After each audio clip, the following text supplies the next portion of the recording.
If they're not real, then why are they putting together handbooks and sending them out to all the police departments?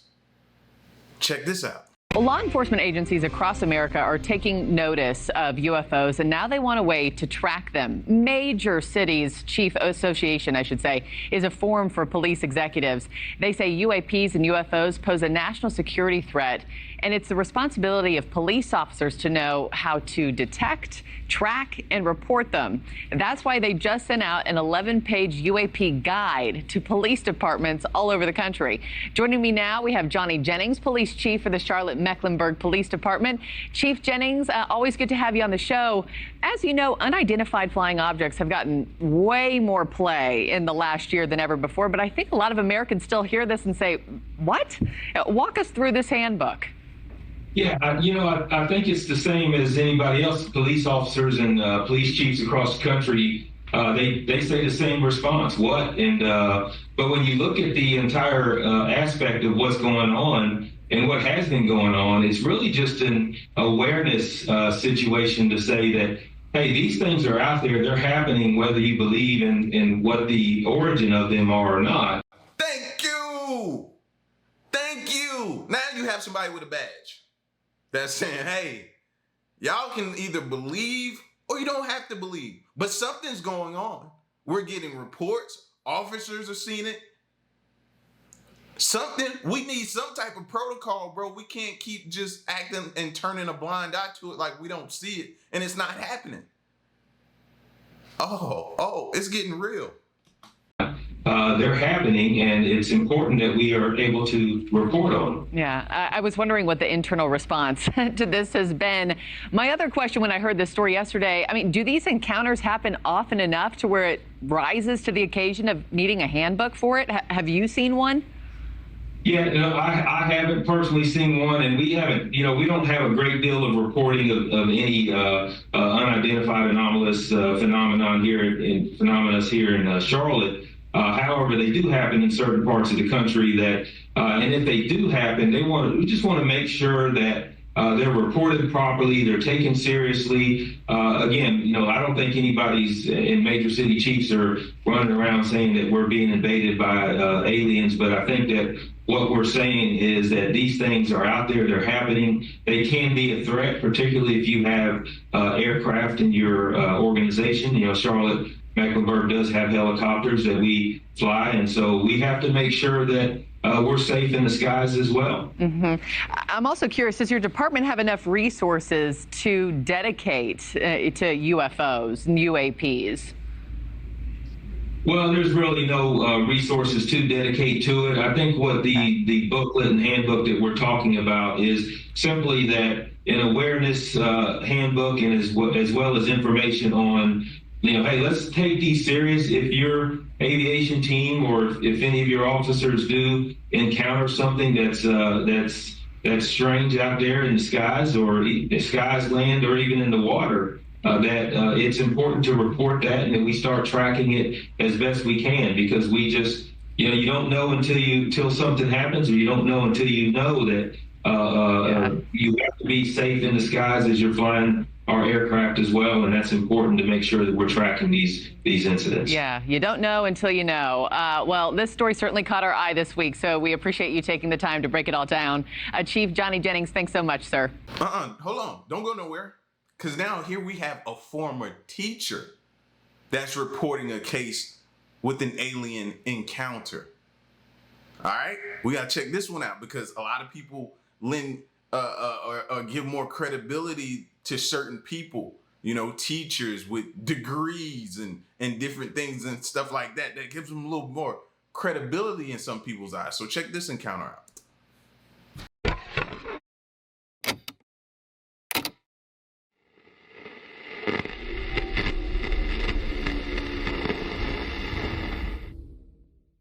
Do you have a paranormal encounter you'd like to share with us?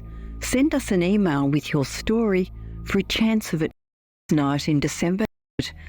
Weird World.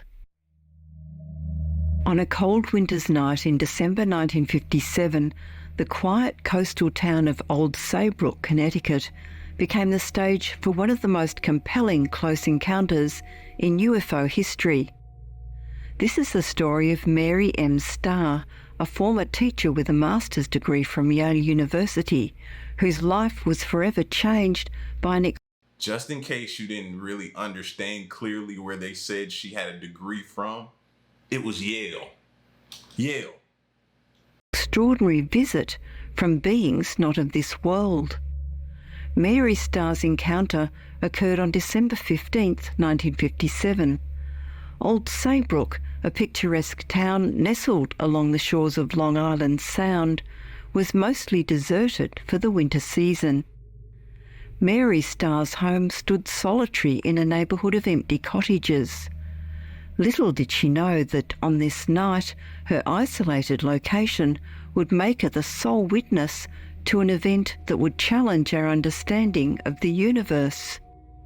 Mary Starr was a respected member of the community, known for her intelligence and rational thinking.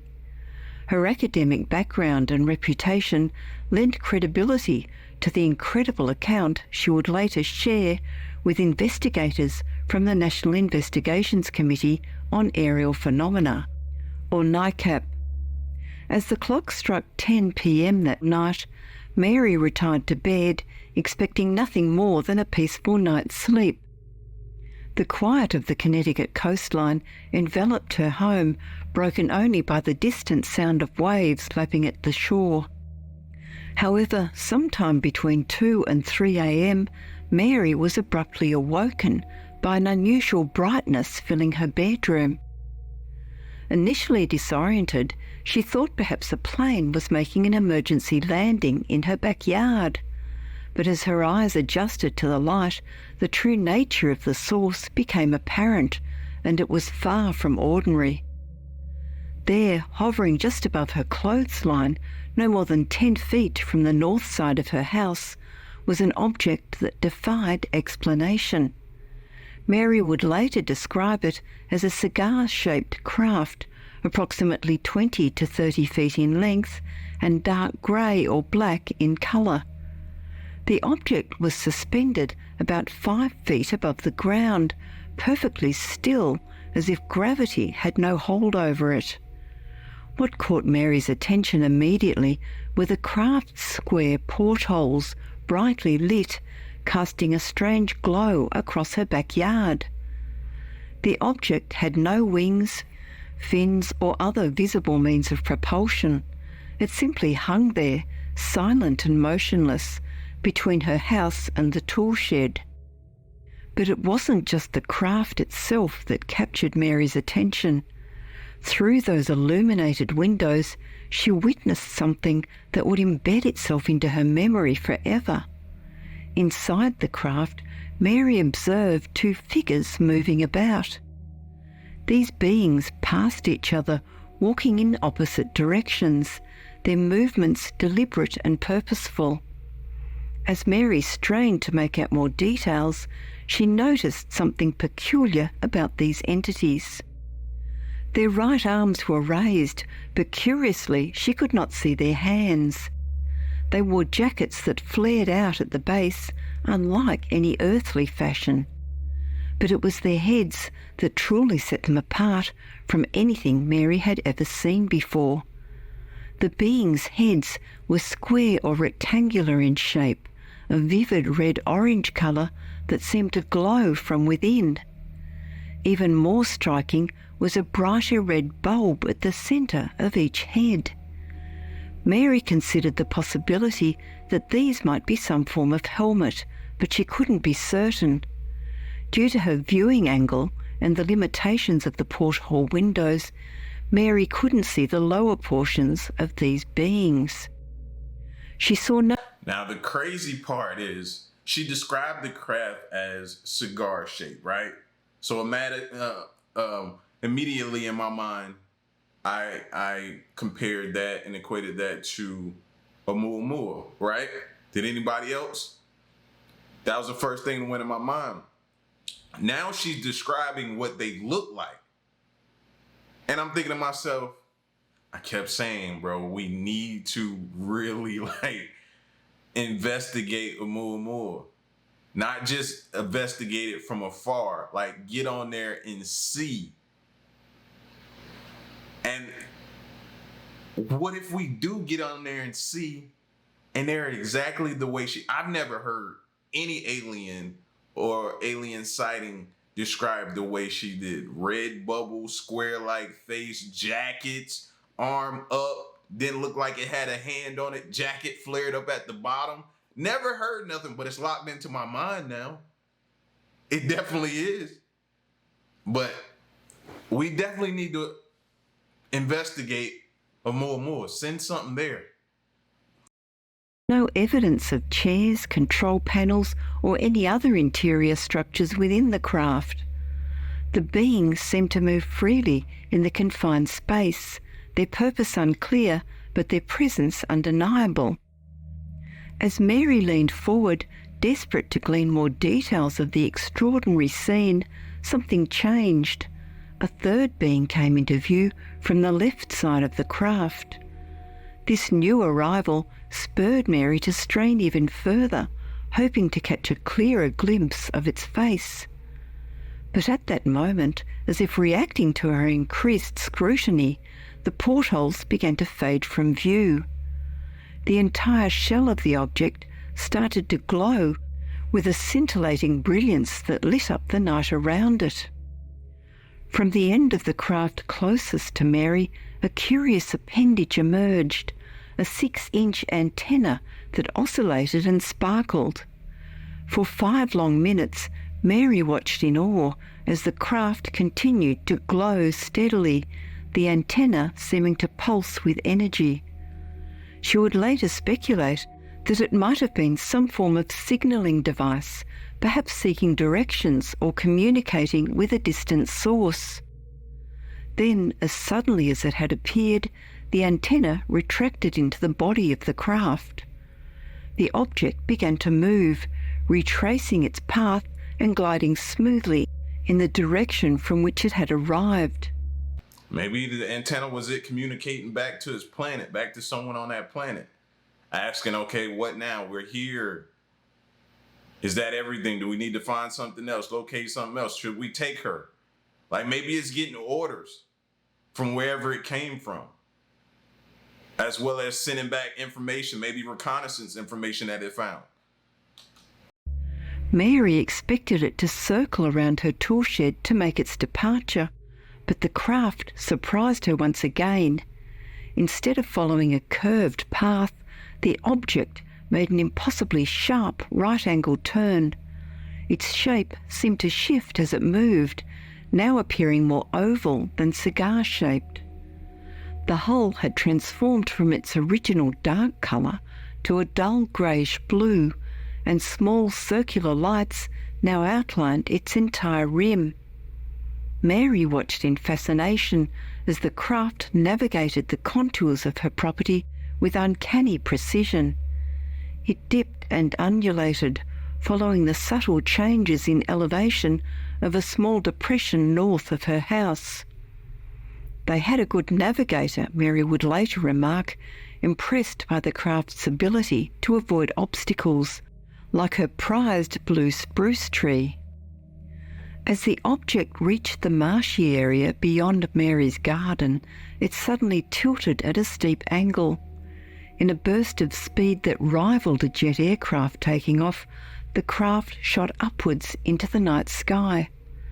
Despite its incredible acceleration, the object made no sound, a detail that will puzzle Mary and future investigators alike, but would become more commonplace amongst UFO reports. The entire encounter, from the moment Mary was awakened by the light to the craft's dramatic departure, lasted only about 15 minutes. But in that brief window of time, Mary Starr's understanding of the universe had been irrevocably altered. In the days and weeks that followed, Mary kept her experience to herself. It wasn't until September 1958, nearly 9 months after the encounter, that she finally decided to make a report to NICAP. Her decision to come forward was not made lightly. As a respected member of the community with a strong academic background, Mary understood the potential ridicule and scepticism she might face. When investigators from NICAP interviewed Mary, they were struck by her clear, detailed recollection of events and her matter-of-fact delivery. She spoke without embellishment, simply recounting what she had witnessed that December night.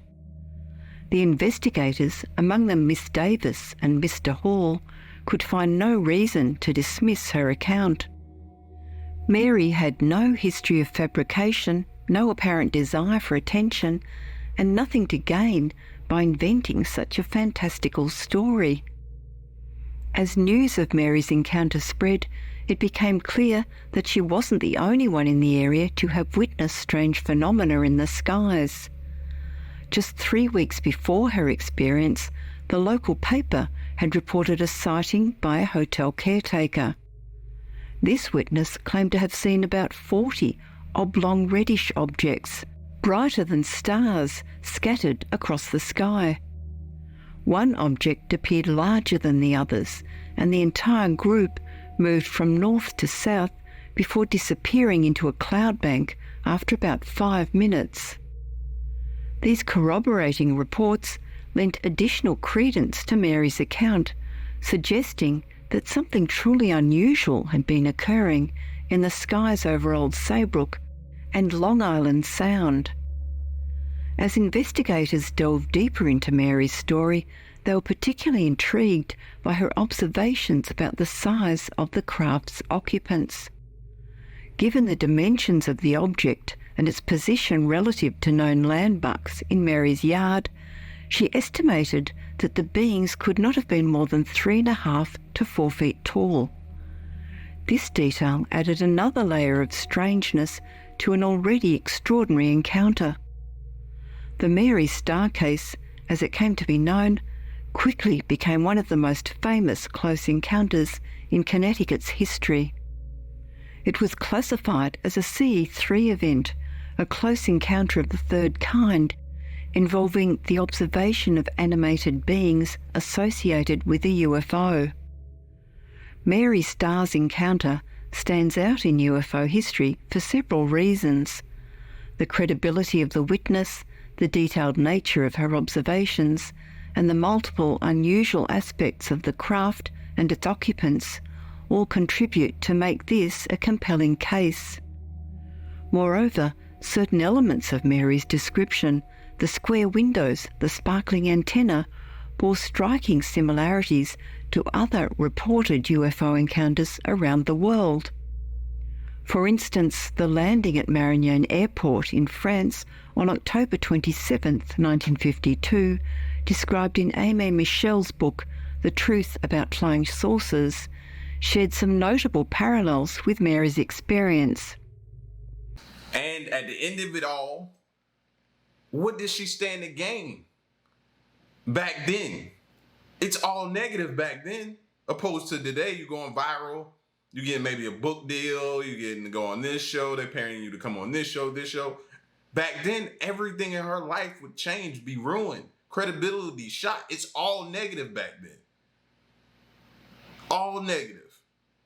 Like, that's what stands out the most to me, that she was willing to come forth, even though she knew what was at stake.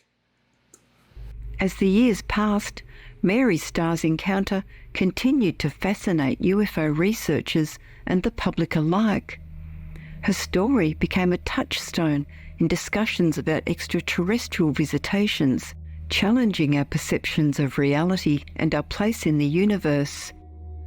The events of that December night in 1957 continue to fuel researchers' curiosity, suggesting there may be more to our world and beyond that we can readily explain. Mary Starr's encounter in Old Saybrook remains one of the most intriguing and well-documented close encounters in UFO history, serving as one of the many confirmations of the enduring mystery surrounding unidentified flying objects and the possibility of extraterrestrial life. as we continue to explore the vast expanse of space and seek answers to the fundamental questions of our existence, stories like Mary's stars remind us to keep an open mind.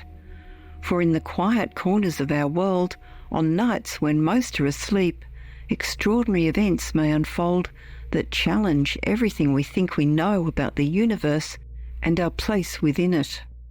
Okay, one more before I let you go. I wanted to check out some of these images that they have of possibly or allegedly some UFOs, some pictures and photos taken. Let's see what we think about these as well.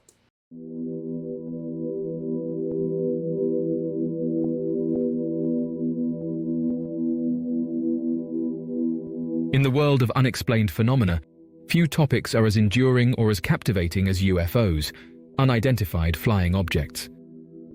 For decades, enthusiasts, scientists, and skeptics alike have debated the existence of extraterrestrial life and the possibility that these mysterious crafts might be visiting Earth.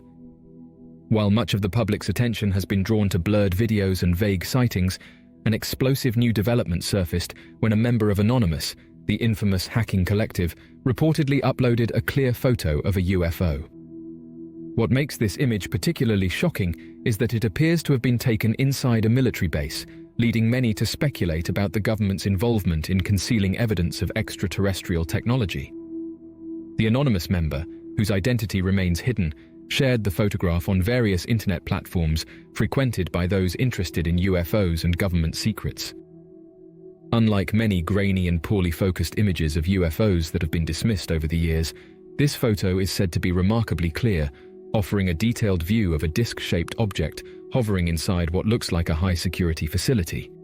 Now, I know you immediately look at this and was like, that's not it. How do you know? How do I know? You gotta remove the pictures that are ingrained in your mind from movies and different things that we've seen. We don't know what they look like. We don't. So keep an open mind. The upload sparked widespread attention and has raised serious questions about what governments might be hiding when it comes to extraterrestrial visitors. The photograph that surfaced shows what appears to be a large metallic disc suspended above the ground inside what looks like an industrial or military setting. The environment surrounding the craft suggests that the photo was taken within a secure compound. Behind the UFO, equipment and structures consistent with a military base can be seen, walls, surveillance cameras, and perhaps even hangars where such crafts might be stored. The UFO itself is striking in its clarity. The disc is reflective, with a smooth surface free of any visible seams or panels, leading some to speculate that it could be constructed from advanced materials not typically found in human-made aircraft. The edges of the craft are sharply defined, and the object appears to hover above the ground without any visible propulsion system, lending credence to the idea that it may be utilizing some form of anti-gravity technology. Anonymous's member claimed that the photo was taken from within a military base, although they refused to disclose the specific location or country. However, the infrastructure and military hardware in the background suggest a Western or American facility, possibly linking the photo to a classified government project or Black Ops initiative. The image's clarity and the context in which it was taken have led to rampant speculation that this might be the most credible UFO evidence ever released to the public. The Anonymous Collective has long been known for its involvement in exposing government and corporate corruption, often using hacking to access classified information and sharing it with the public. Over the years, the group has targeted a wide range of organizations, from authoritarian governments to major corporations, and has built a reputation for delivering shocking, hidden truths. However, the group's involvement in the release of a UFO photograph from a military base takes their activities into uncharted territory. The hacker who uploaded the image insisted on maintaining complete anonymity, claiming that the release of this photograph could potentially put their life at risk. This admission only deepened the intrigue, suggesting that the government, likely the US government, was actively working to suppress information about extraterrestrial technology. If this were indeed the case, it would not be the first time the US government has been accused of covering up UFO-related evidence.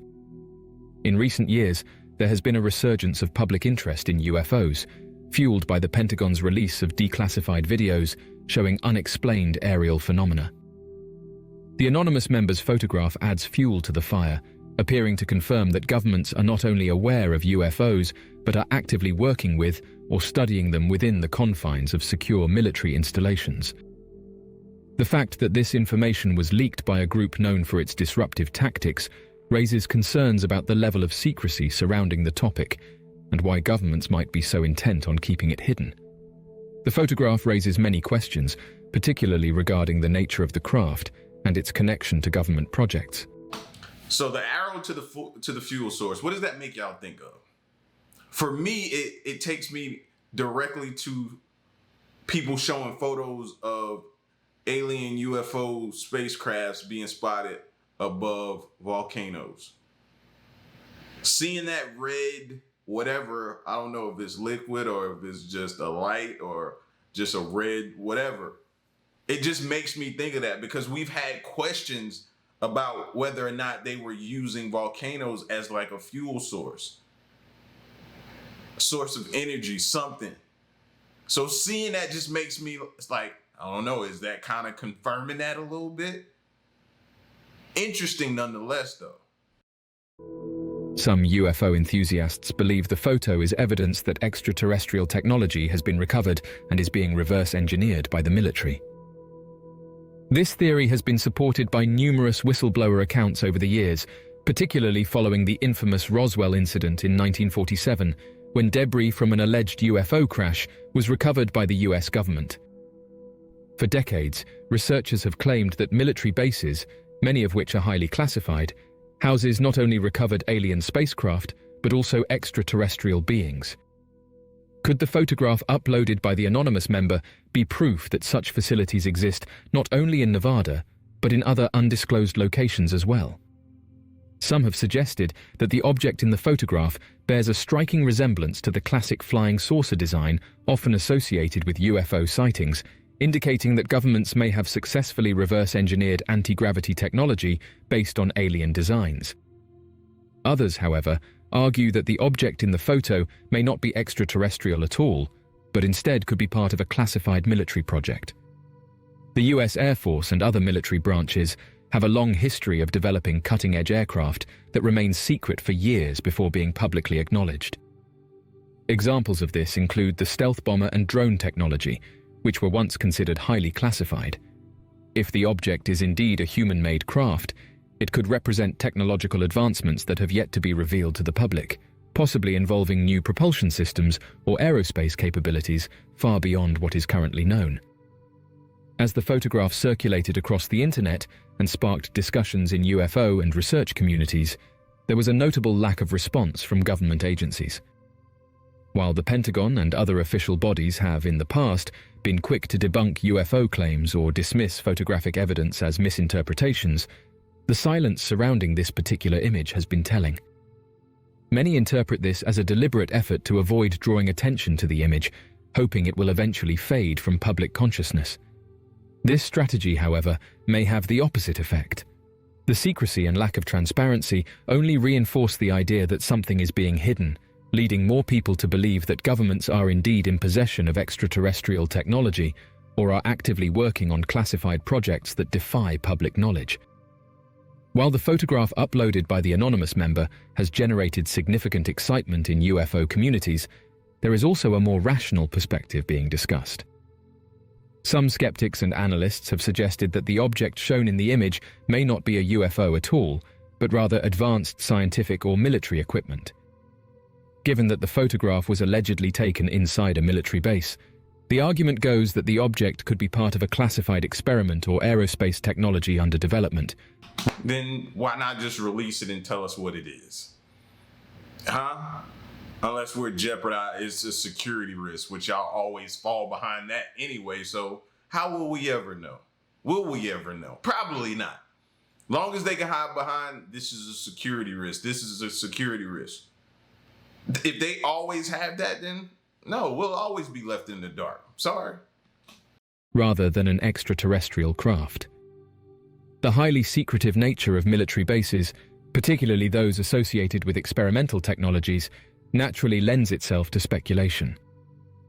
Such facilities often house cutting-edge research projects that are not disclosed to the public, leading to misinterpretations when sensitive information or images surface. In this case, some experts have proposed that the object seen in the photograph may be a prototype for new aircraft or aerospace technology, possibly being tested under tight security protocols. One of the leading theories put forth by skeptics is that the object could be part of a scientific apparatus related to high-level research, possibly in fields such as aerospace engineering, quantum mechanics, or even energy generation. Many military facilities are known to collaborate with private contractors and scientific organizations to develop new technologies, some of which may look futuristic or otherworldly when taken out of context. For instance, high-altitude surveillance drones, experimental aircraft, and even space-related technology can have sleek, disc-like designs that resemble classic depictions of UFOs. Such equipment, still in development, may lack visible propulsion systems or other recognizable components, leading some to interpret them as alien craft. If the object in the photograph is indeed a military experiment, it could be a prototype for an advanced vehicle using technologies like stealth capabilities or electromagnetic propulsion, which would explain its unusual shape and appearance. Moreover, the possibility exists that the object is part of energy research, given the military's interest in next-generation power sources for use in both warfare and space exploration. Devices designed to test zero-point energy or other advanced concepts might have unorthodox designs, contributing to their UFO-like appearance. Without further context about the purpose of the military base in question, it is challenging to definitively rule out this theory. The fact that the photograph was taken in a military environment adds weight to the argument that the object could be human-made, given that military organizations are known to keep their most advanced projects hidden from public view. The US Air Force, for example, has a long history of developing groundbreaking aviation technology, often behind closed doors and under a veil of secrecy. The stealth fighter jet programs, for instance, remained classified for years, with early sightings often misinterpreted as UFOs by the public. While the topic of UFOs has fascinated the public for decades, governments worldwide, especially in powerful nations like the United States, have historically been hesitant to engage in open discussions about unidentified flying objects.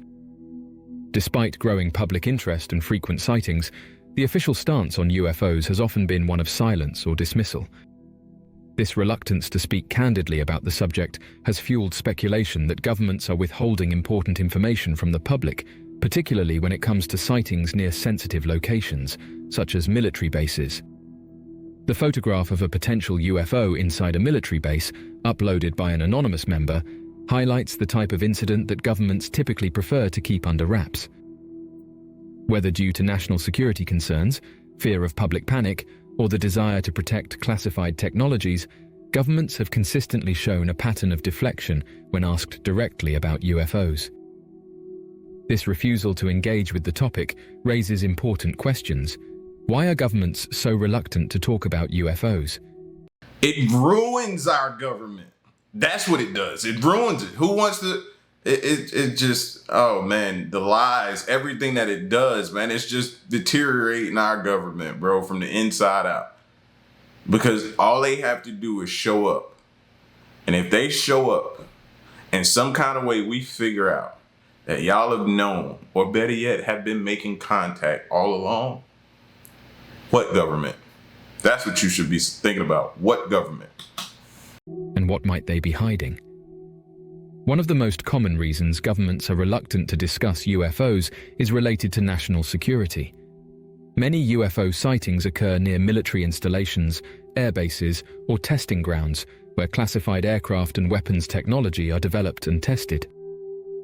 If a sighting involves a military project, even if it looks like an extraterrestrial craft, governments have a vested interest in keeping the nature of the object secret to protect advanced technology from falling into the hands of foreign adversaries. Discussing these objects, even under the guise of investigating UFOs, could inadvertently reveal classified information. Moreover, governments may not have definitive answers to what some of these sightings actually are. Acknowledging unidentified flying objects could force them into uncomfortable positions, where they would have to admit ignorance or lack of control over their own airspace. In the high-stakes arena of national defense, such admissions could have major consequences, both in terms of public confidence and potential vulnerabilities in military strategy. For this reason, it is often easier for governments to ignore or downplay UFO sightings rather than engage with them openly. Another reason for government reluctance may be the fear of public panic. Historically, governments have worked to maintain a sense of stability and control, especially when dealing with matters that might evoke strong emotional reactions from the public. UFO sightings, particularly those involving alleged extraterrestrial craft, tap into deep-seated fears about the unknown and the possibility of encounters with alien life. In addition to concerns about national security and public panic, governments may also avoid UFO discussions to protect classified technologies. Many UFO sightings involve objects that behave in ways that appear to defy known human capabilities, such as traveling at extreme speeds, making sharp turns, or hovering without visible propulsion. While some believe these objects could be extraterrestrial in origin, others argue that they may represent advanced military aircraft or drone technology. Governments have a vested interest in ensuring that information about these top-secret projects remains hidden. If foreign governments were able to gain insight into these technologies, it could compromise the military advantage of the nation in question. By dismissing UFO sightings or simply refusing to acknowledge them, governments may be trying to prevent any information about classified technologies from leaking out.